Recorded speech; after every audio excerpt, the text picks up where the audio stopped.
एक बार की बात है। महात्मा बुद्ध के शिष्य आनंद कहीं जा रहे थे। रास्ते में उन्होंने देखा कि एक अधेड़ व्यक्ति एक चट्टान पर बैठा रो रहा है। वे उसके पास गए और बोले, क्या बात है वत्स, तुम कौन हो और क्यों रो रहे हो? आनंद की बात सुनकर उस व्यक्ति की सिसकियां थम गई। वह अपने आंसू पोंछता हुआ बोला, मैं पास के गांव का रहने वाला एक बदनसीब व्यापारी हूँ। मैं जो भी काम करता हूँ वह बिगड़ जाता है। व्यापार के चक्कर में मैंने अपनी पत्नी के गहने गंवा दिए, मैंने अपने परिवार को भी खो दिया, यहाँ तक कि मेरा घर भी गिरवी पड़ा है। मुझे तो लगता है कि मैं किसी काम का नहीं हूँ, मेरी किस्मत ही खराब है। उसकी बात सुनकर आनंद बोले, तुमसे किसने कहा वत्स कि तुम्हारी किस्मत खराब है? जरा मैं भी तो जानूं कि तुम्हारी किस्मत में क्या खराबी है।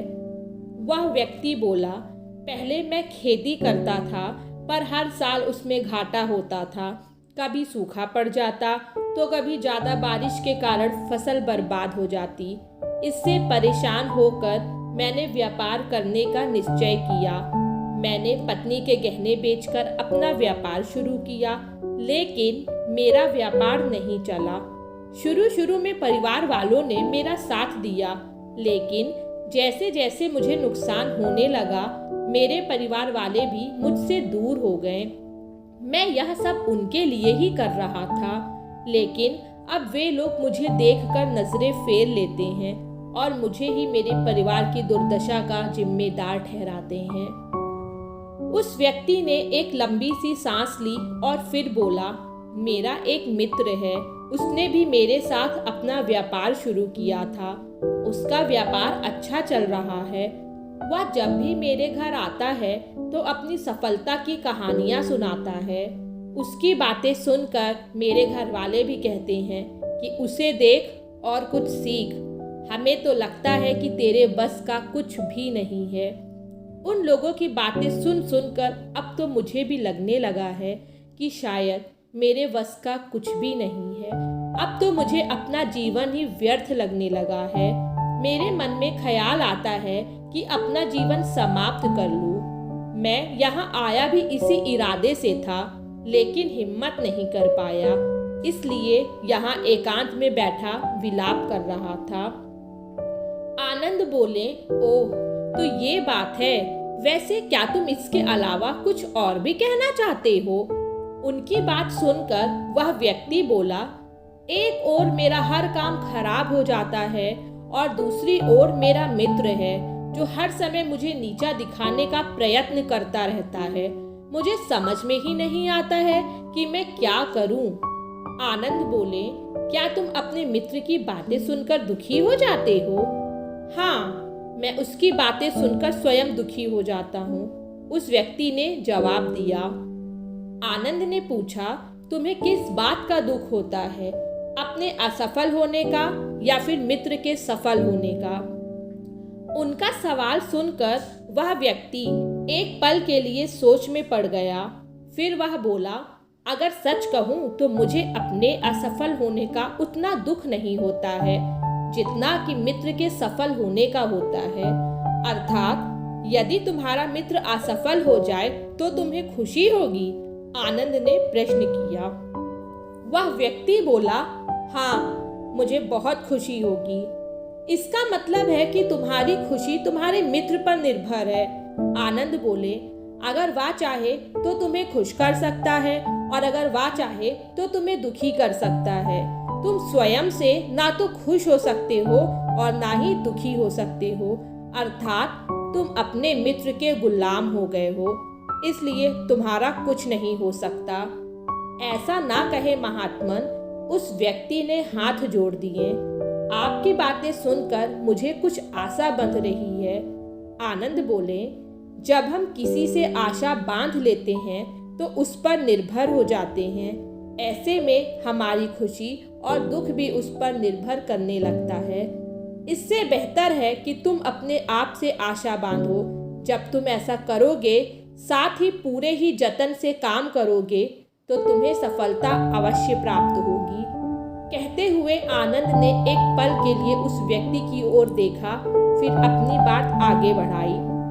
तुम्हें लगता है कि तुम्हारा मित्र तुम्हें दुखी करने आता है, पर अगर विचार करो तो वह बातें तो सच्ची ही कहता है। वह अपने संघर्ष और अनुभव की बातें बताता है। तुम उन बातों से बहुत कुछ सीख सकते हो। तुम्हें इसके लिए उसका धन्यवाद करना चाहिए कि तुम्हें घर बैठे कुछ अनुभव मिल रहे हैं।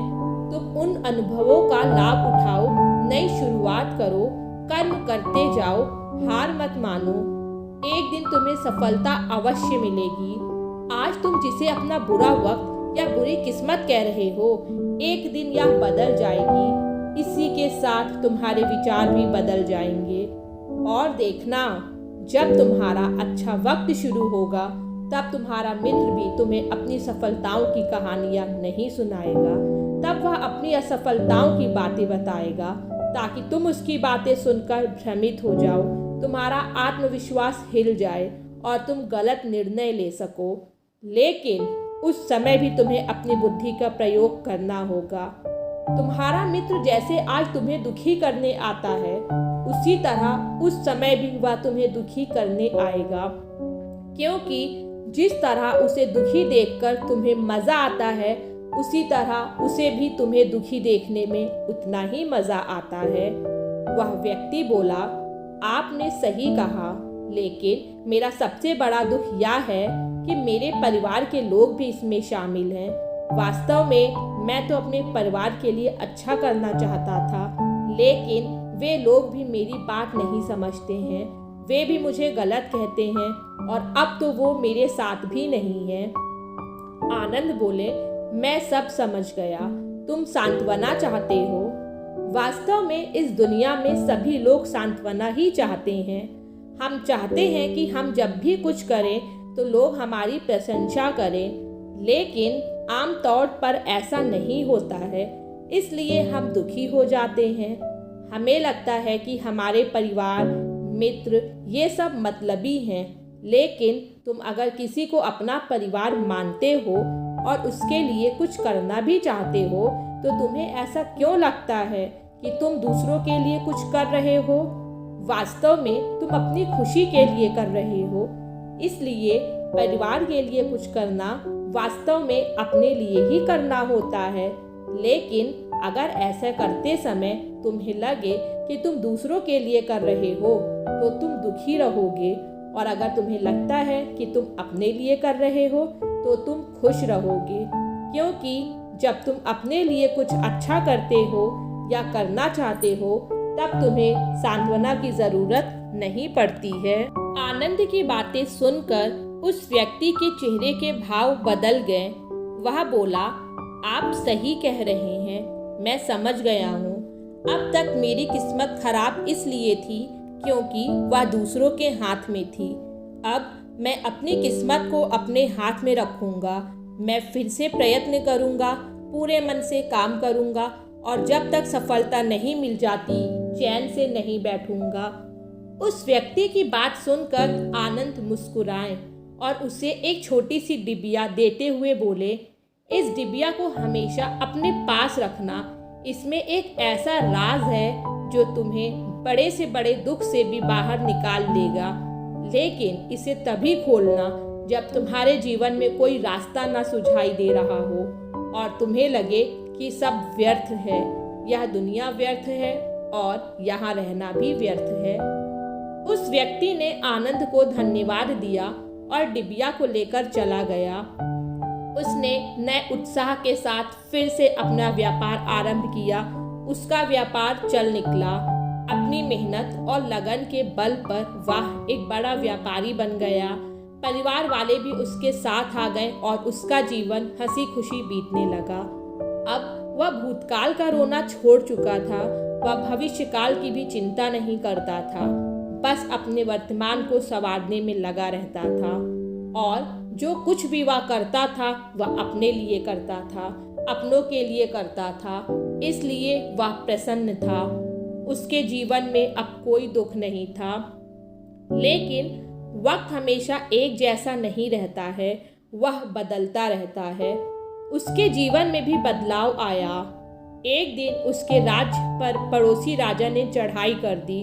उसने इस राज्य पर अपना कब्जा कर लिया।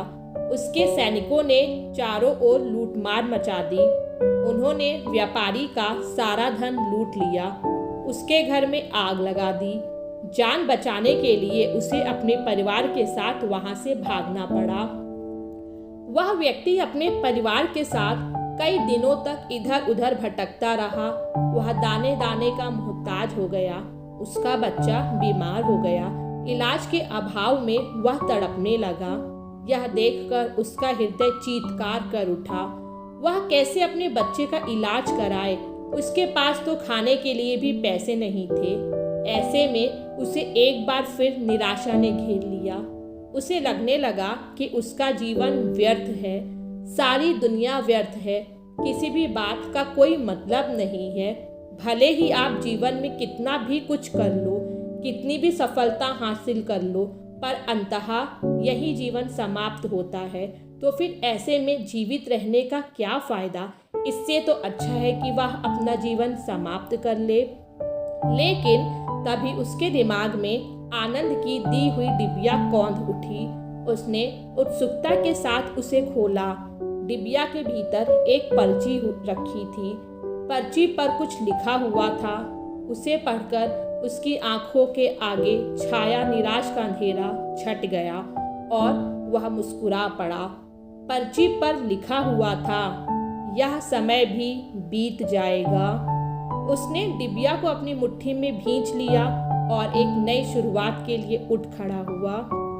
दोस्तों, अगर आप भी ऐसी ही परिस्थिति से गुजर रहे हैं तो निराश ना हो। अपने अतीत पर शोक मत करें, ना ही भविष्य की चिंता करें। अपने वर्तमान को जिए और उसे बेहतर बनाने के लिए सच्चे मन से प्रयत्न करें। यकीन मानिए, जल्दी ही आपकी किस्मत भी बदलने वाली है। मैं उम्मीद करती हूँ कि आपको ये महात्मा बुद्ध की कहानी पसंद आई होगी। मिलती हूँ एक नई कहानी के साथ। तब तक अपना ध्यान रखिए, खुश रहिए। धन्यवाद।